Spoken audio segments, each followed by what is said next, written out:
Sobre as propriedades das resinas, né, nós temos 5 propriedades, 5 características que são muito marcantes, tá? Quando a gente trata de resina, que é importante entender essas propriedades.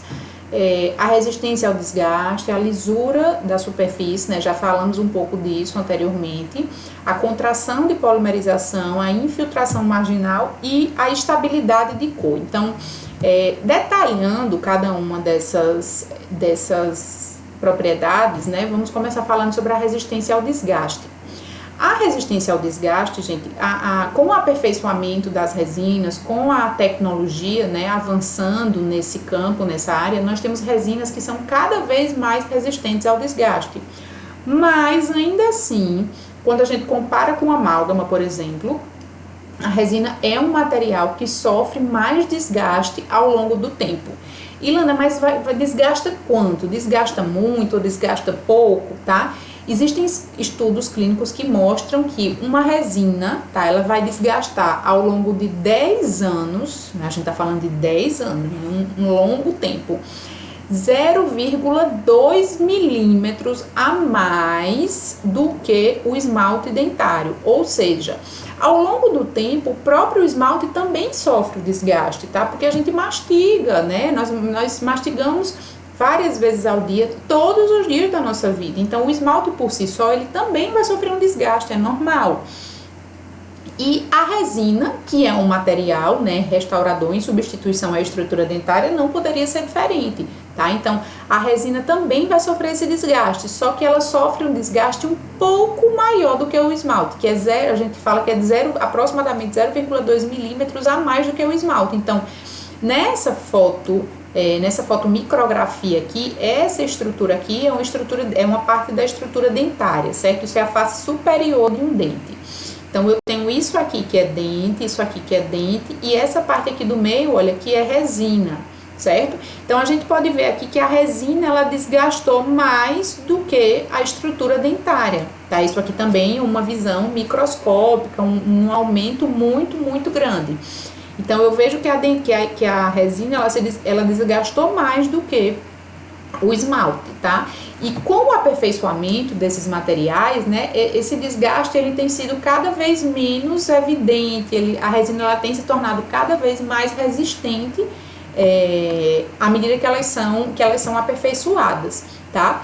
Uma outra coisa super importante relacionado com a composição do material é que quanto maior for o conteúdo de partículas de carga, lembram daquela parte amarelinha, a partícula inorgânica, que está de diferentes tamanhos, que podem ser partículas grandes, ou partículas pequenas, ou partículas misturadas, ou então partículas nanométricas, tá?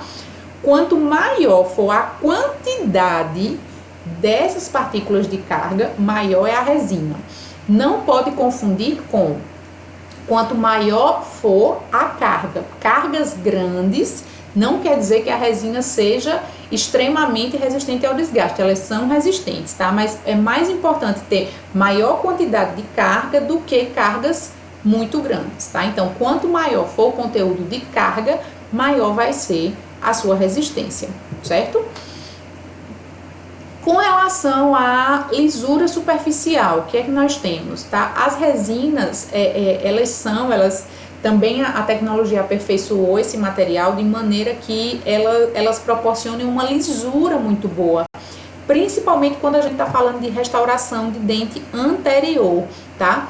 Quanto mais lisa for a resina, quanto mais brilho nós pudermos dar, quanto mais lisura nós pudermos fazer na restauração, mais semelhante ao dente ela será, tá? Então, por isso que essa lisura é tão importante, por isso que a tecnologia também busca tanto que as resinas sejam cada vez mais lisas. E aqui nós já temos uma outra característica, quanto menor for a partícula, né, as partículas de carga, maior também vai ser a lisura, tá? E aí nós entramos naquele choque, porque quanto maior for a partícula, mais resistente ela vai ser. Quanto menor for a partícula, mais lisa ela vai ser. Por isso que vieram depois as resinas híbridas, que misturam partículas grandes com partículas pequenas, para poder dar origem, não é, a uma resina resistente, mas que também tenha uma boa lisura superficial, que tenha brilho e que possa também ser usada com excelência na região anterior, tá? Uma outra característica super importante, uma outra propriedade, gente, super importante é a contração de polimerização. É muito importante entender isso aqui, tá?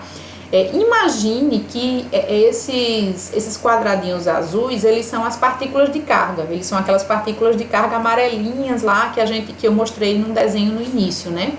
E ao redor aqui nós temos o adesivo, o agente de união, que é essa linhazinha escura, tá? E imagine que isso aqui está dentro de uma matriz resinosa. As partículas de carga, elas estão soltas na matriz resinosa, elas estão separadas, digamos assim. A partir do momento em que a gente faz a fotoativação, que a gente aplica a luz, ou então se a resina for polimerizada por reação química, tá? A polimerização, também recapitulando, ela pode ser por reação química, né? A ativação da polimerização, ela vai acontecer por uma reação química, ou então ela vai acontecer por luz, não é isso? Independente das duas formas, vai haver esse processo que a gente chama de contração de polimerização. Por quê? Porque as partículas de carga, elas estão soltas, olha, dispersas. Quando a gente ativa, quando começa a polimerização, aqui no exemplo, quando a gente aplica a luz, as partículas de carga, olha, elas vão se unir, tá? Então aqui, olha, essas três que estavam separadas, né, olha, elas já estão muito mais unidas, e isso vai acontecer com essas três aqui também, que vão se unir, tá? Então, ao invés de ocupar todo esse espaço aqui, elas vão ocupar menos espaço. E isso quer dizer o quê? Isso quer dizer que a resina vai contrair, tá? Depois que ela passa pelo processo de polimerização, ela vai sofrer um processo de contração. Nós também falamos disso na primeira aula, tá? Na aula de propriedades. Por isso que eu disse, essa aula é muito importante. A gente tem que entender tudo que está na aula de propriedades, porque depois a gente vai ficar aplicando esses conhecimentos em todas as aulas. Lembra que eu falei que uma das características dos materiais é que eles podiam sofrer um processo de expansão ou de contração, né? E a resina, ela sofre, na verdade, esse processo de contração. Depois que ela toma presa, depois que ela passa pela polimerização, ela vai sofrer uma contração, tá? Então, ó, num desenho esquemático, imagine que a resina foi aplicada aqui. Quando a gente aplica a luz, ela contrai, tá? Uma outra característica, em virtude dessa contração, ela é a infiltração marginal. Também falamos disso no início, tá? Na primeira aula. A infiltração marginal, ela é aquele problema que vai acontecer quando existe uma falha na adesão do material restaurador com a estrutura dentária. Olha, imagine, isso aqui também numa imagem microscópica. Aqui eu tenho estrutura dentária, aqui eu tenho material restaurador, e à medida que acontece ou uma falha na adesão ou associado à contração, né, na polimerização, como a resina ela vai contrair, eu tenho a formação de uma fenda, né, microscópica. São alterações que não são visíveis a olho nu, são muito, muito pequenos, tá? Mas que ao longo do tempo podem causar o aparecimento de novas cáries, pode favorecer o manchamento da restauração, pode haver fratura, pode acontecer uma fratura aqui na borda, na margenzinha aqui dessa restauração, tá? E ainda pode haver alguma hipersensibilidade depois do procedimento. Então, às vezes o paciente não estava sentindo nada, ele chegou ao consultório sem dor, mas por conta de alguma falha no processo da restauração, ou até pela própria contração da resina, pode haver alguma hipersensibilidade após o procedimento que desaparece, tá? Que pode, se não houver nenhum problema maior, ela vai desaparecer espontaneamente, tá? E por último, tá? A última propriedade das resinas, nós temos a estabilidade de cor, certo? As resinas, elas podem sofrer uma variação de cor num período de 2 a 5 anos. Isso aí é muito relativo, tá? Vai depender de muitas coisas. De maneira geral, as resinas elas têm uma estabilidade de cor, uma resina de qualidade, né? Porque aí também é importante considerar que existem materiais, né? Existem resinas que não são resinas de boa qualidade, né? As resinas que não são de boa qualidade, elas acabam não correspondendo às expectativas, digamos assim, tá? E aí o que acontece? As resinas, elas podem sofrer uma variação de cor nesse período, que pode ser de 2 a 5 anos. E o que pode interferir na cor das resinas, tá?